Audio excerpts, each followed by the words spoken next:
Welcome to Weathering Minds, where we unravel how the weather outside affects the weather inside your mind. I'm your host, Daisy Winnington, and today's topic is going to be the science behind how sunlight and weather conditions can influence your mood and mental health. Hope you enjoyed that little jazz piano intro, and as I said earlier, we are going to be exploring the connection between sunshine and happiness. Disclaimer before we start, as we know, this is my second episode. I am still learning. If you have any notes or anything you think could help me, please feel free to email me at my business email. Hopefully today you'll be able to learn some valuable insights on SAD and share it with someone out there that you think could help you or yourself. And this episode is for anyone. If you're someone who is just interested in meteorology, like me, a little meteorology nerd, if you have personal experience with SAD and just want to learn more ways to treat it, or you just have a general interest in this topic, this episode is for you. Today's goal, as always in every episode of Weathering Minds, is to reveal the remarkable connection between meteorology and the human mind. So let's get started. So, as I said earlier, today we're going to be discussing the fundamental relationship between sunshine and happiness, and I think we can all kind of relate to that. Who doesn't love a sunny day on the beach? Well, I don't like the beach, but most people love the sun, sunny days, a nice hot summer day, and I think that's not just for certain reasons. We all love the sun, and there's scientific reasons behind that. Sunshine has very positive effects. It can increase your happiness, increase your energy, and uplift your mood. And the scientific reason for this is that sunlight triggers the release of serotonin, properties. Elevated serotonin levels can lead to feelings of calm, focus, and contentment naturally through your brain. In fact, some people actually describe serotonin as the quote-unquote sunshine hormone. Ironic, isn't it? So, that is one way why when we're in the sun on a nice sunny day that we can maybe feel happy or just a little bit more energized. But there's also another reason for it. Sunlight can also trigger the release of endorphins, and endorphins are also known as the quote-unquote feel-good hormones. So yes, I know they sound similar, but they're actually different. Endorphins don't really give you a sense of calm. It's more of a sense of euphoria, and they can also be known to alleviate pain. And this is actually something some people do when you hear someone talking about working out. It can release endorphins. If you know, you know. Legally Blonde stands out there.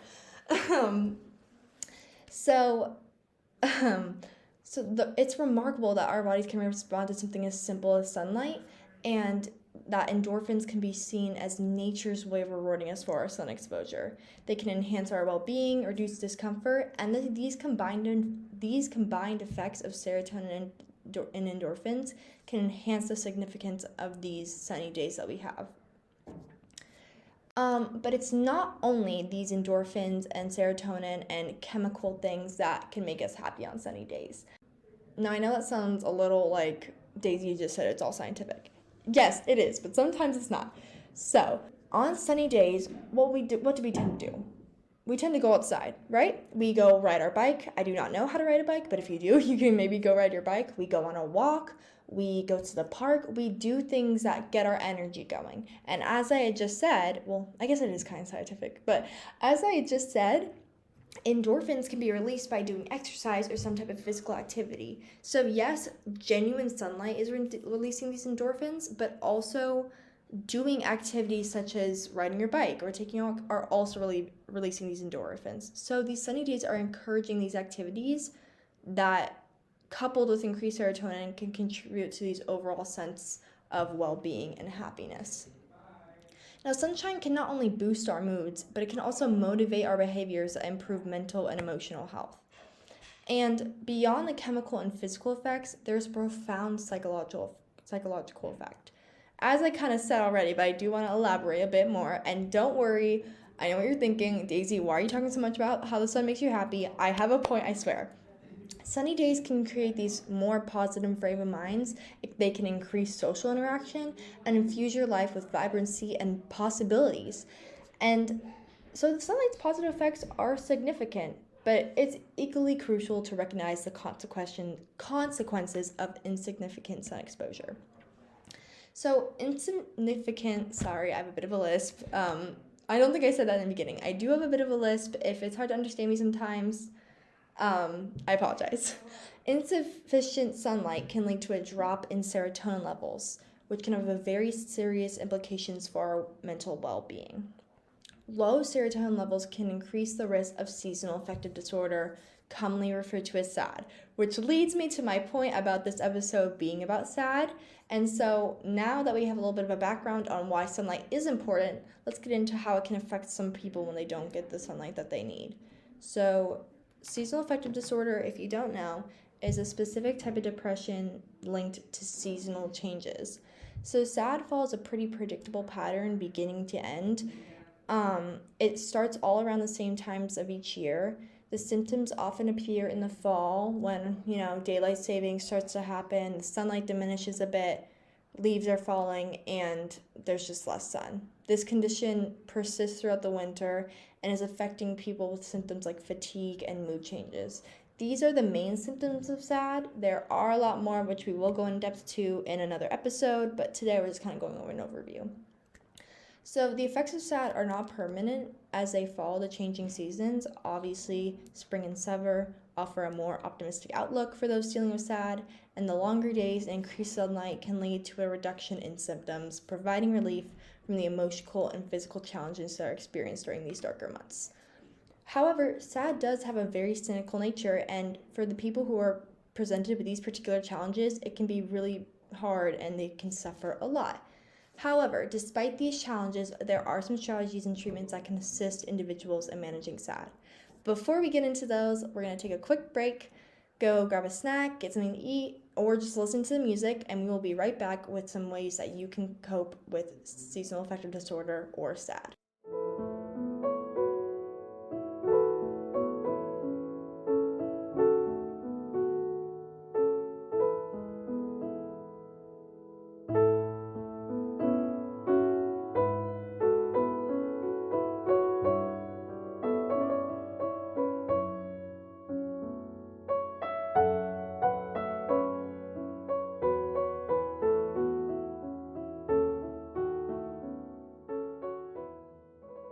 Okay, welcome back. So let's get into some of these treatments, strategies. Hope you enjoyed the music.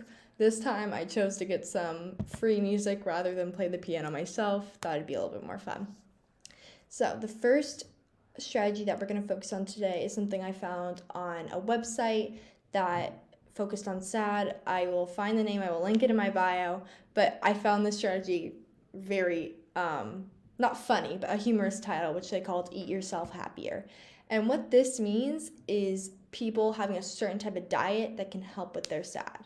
So if you didn't know, specific foods can boost your energy and help combat the challenges of seasonal affective disorder, especially during these winter months. So this diet can consist of ample protein, vitamin B12 and D, and this can really help combat these SAD symptoms effectively. Potatoes, funny enough, potatoes and pasta have been scientifically proven to assist with depression symptoms. So if you're a pasta french fry fan, eat that. That will definitely help you. However, I will say before we keep going, I am not encouraging any type of dieting behavior, anything like that. Do what's best for you, your body, and your mind. This is just one example people have found very helpful. The second coping strategy we're going to come into involves exercise and staying active to combat these mental health issues. Exercise can be simple. It doesn't mean you need to be going to the gym 10 times a day, pumping iron. It can be something like a daily walk for maybe an hour, enjoying a leisurely stroll in your fresh air. With family or friends could actually be a very effective mood boost. Now you might be wondering about why this is so effective. Well, exercise can be a really powerful tool for improving mood and mental health. And like I said, it can help release endorphins.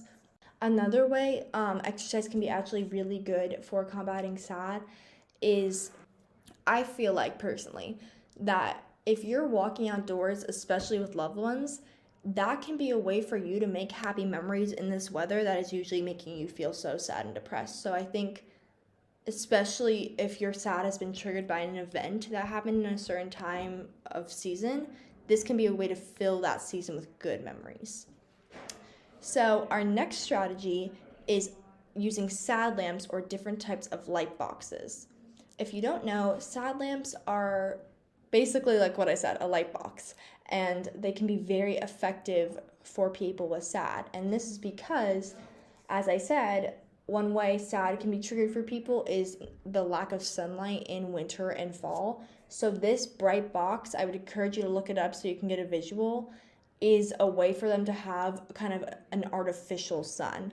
One example of this is, I remember when I was in middle school, I was in the basement for history class, and it was dark because we would always watch history films, and my teacher would have her PowerPoint out, so the lights would always be off.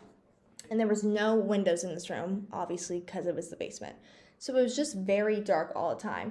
And she was open with us about how she had SAD, and she used the SAD lamp, and I remember she telling us how effective it was for her. So these are actually very effective methods. SAD lamps can be customizable to you. You can change the brightness, color intensity. You want to make sure the emission of UV rays is safe for you and your body. You can also do some more kind of tedious things like the timer and etc.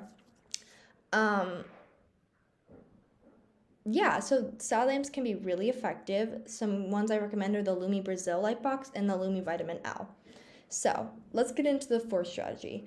Now, I know this one might sound kind of cliche, but my fourth strategy for you is to be mindful about your thought process.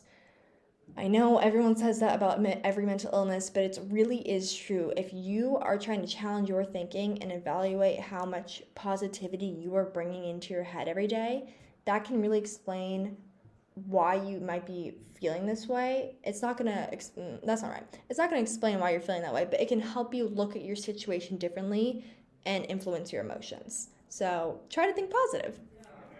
And then our last strategy for today is going to be my most medical, or like the most medical kind of strategy, which is cognitive behavioral therapy, or CBT.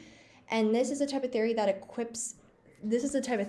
equips individuals with techniques to alter their thought patterns and help them identify these negative thoughts and understand their motivations for actions.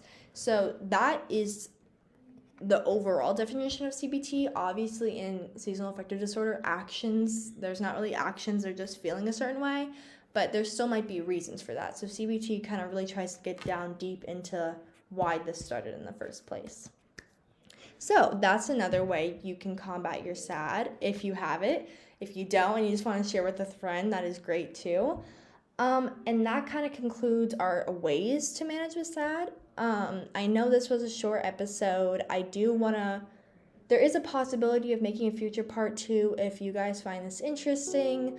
If you have any questions, concerns, ideas, I would love to hear them. Please email me at my business email, daisycatherinewhittington@gmail.com. Thank you so much for listening to this episode of Wuthering Minds, and I will see you next time.